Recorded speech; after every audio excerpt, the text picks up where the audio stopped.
Bonjour à tous, aujourd'hui on parle de l'un de nos organes les plus importants, car il s'occupe quand même de la gestion de notre glycémie et par conséquent de notre énergie au quotidien, via la célèbre insuline, mais aussi dans la digestion de nos aliments via les enzymes qu'il crée. Un rôle donc primordial pour notre organisme, vous l'avez bien compris, je parle bien sûr du pancréas. Et après cette vidéo, vous saurez tout sur son fonctionnement et les rôles plus qu'essentiels qu'il nous apporte.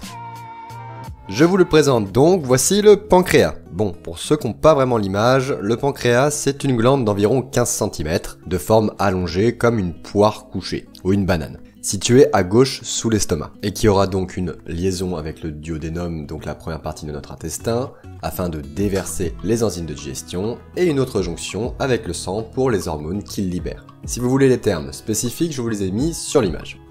Pour son rôle, en fonction des cellules qui le composent, on aura donc la création des enzymes de digestion. Une enzyme, c'est un petit outil qui permet de couper en plus petites molécules ce que vous allez manger, et par conséquent, permettre une assimilation dans notre organisme. Parmi celles apportées, on aura donc les amylases, qui sont aussi sécrétées par la salive d'ailleurs, et qui auront pour rôle de digérer les glucides de vos repas, à savoir en majorité vos féculents, vos produits sucrés que vous consommez au quotidien. Ils transformeront donc les sucres complexes comme l'amidon présent dans les produits bruts comme la patate, le blé ou le riz, en sucres simples comme le glucose, qui pourront donc être assimilés par notre intestin et remplir leur rôle énergétique primaire. Vous pouvez d'ailleurs faire le test en gardant de la mie de pain blanche sur votre langue durant un petit moment. Vous allez commencer à sentir un goût sucré, car les amylases présentes dans votre salive auront déjà transformé les sucres complexes du pain en sucre simple. On retrouvera également les lipases, donc les enzymes qui vont permettre la digestion des graisses, après l'action émulsifiante des sels biliaires d'ailleurs, transformant donc les longues chaînes d'acides gras en plus petites et en glycérol, afin d'être transportées par les lipoprotéines adaptées. Et encore une fois, remplir leur rôle. C'est grâce à eux que vous n'avez pas de diarrhée fulgurante après des repas bien trop gras. Mais ne jouez pas avec le feu car elles auront également leurs limites. Donc mangez pas 3 raclettes de suite et 4 fast-food, vous pourrez avoir des petites surprises. On aura après les protéases et trypsines, qui permettront cette fois-ci de digérer nos protéines, en les fragmentant en acides aminés, et qui seront par la suite retransformées en protéines spécifiques en fonction des besoins du corps. C'est d'ailleurs via cette étape que vous pouvez comprendre pourquoi la consommation de collagène, qui est une protéine, je vous le rappelle, ne sera pas forcément resynthétisée en collagène post-digestion. Petit clin d'œil pour ceux qui en prennent. Le dernier élément, et pas des moindres, c'est le bicarbonate de sodium qui sera excrété par le pancréas. Il sera essentiel pour contrecarrer l'acidité apportée par l'estomac et permettra également d'activer les enzymes que l'on a vues juste avant, car elles seront bien plus efficaces dans un pH basique. Je vous le rappelle, le bicarbonate de sodium, c'est quand même un pH supérieur à 8.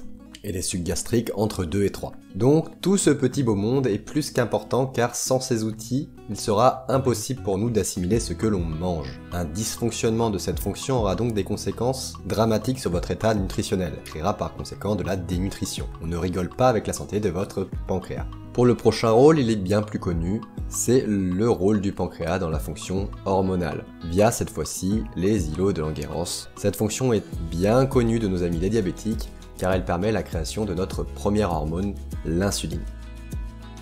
L'insuline, vous la connaissez tous au moins de nom, car elle est indispensable au bon maintien de notre glycémie, donc le taux de sucre dans le sang.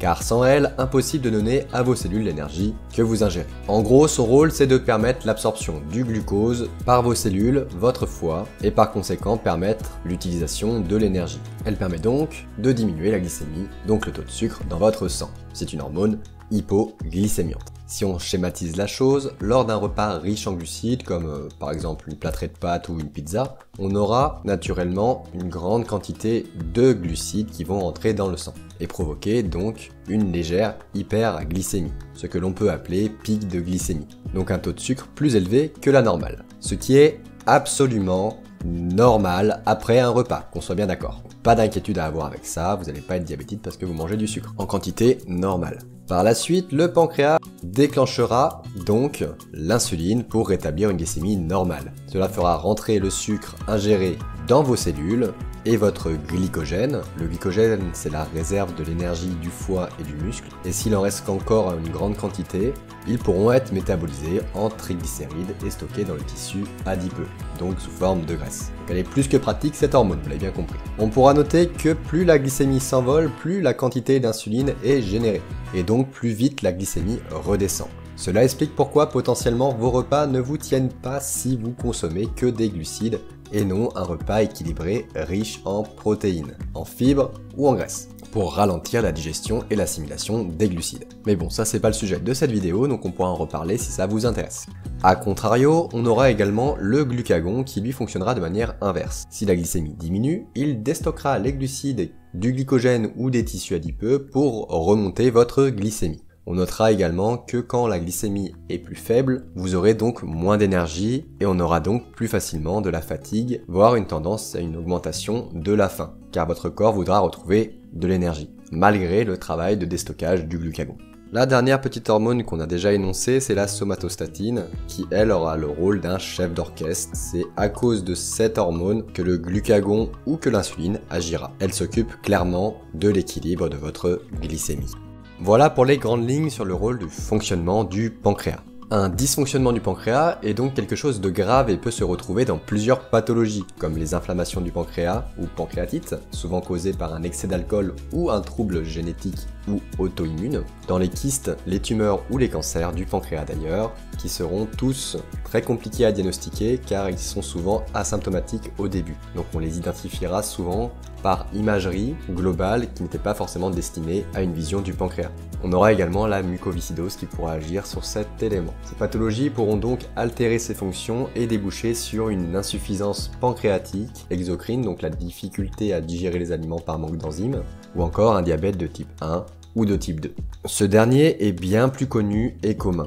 On retrouvera 5,4% de la population française qui en est atteinte, dont un tiers des personnes de plus de 65 ans. Car en plus des risques et des causes hygiéno-diététiques comme la sédentarité, le mauvais équilibre alimentaire, l'alimentation trop sucrée, le stress, etc., le pancréas a tendance à diminuer avec l'âge en volume et on retrouve également une fibrose de l'îlot de Langerhans, responsable de la sécrétion d'insuline. Tout ça augmente donc grandement les risques de diabète par la suite, d'où la prévalence de cette pathologie pour les personnes de plus de 65 ans. Vous trouverez sur la chaîne, ou bientôt en fonction de quand vous regardez cette vidéo, un contenu spécifique sur le diabète afin de vous aider à comprendre ce fléau qui sévit actuellement partout dans le monde et fait des millions de morts chaque année. Comme dit, il faut mieux prévenir que guérir. En attendant, n'oublie pas de liker cette vidéo et de t'abonner, cela m'encouragera à continuer de te vulgariser la nutrition. Merci d'être resté jusqu'au bout et sur ce, mange bien, bouge bien, dors bien, tchuss!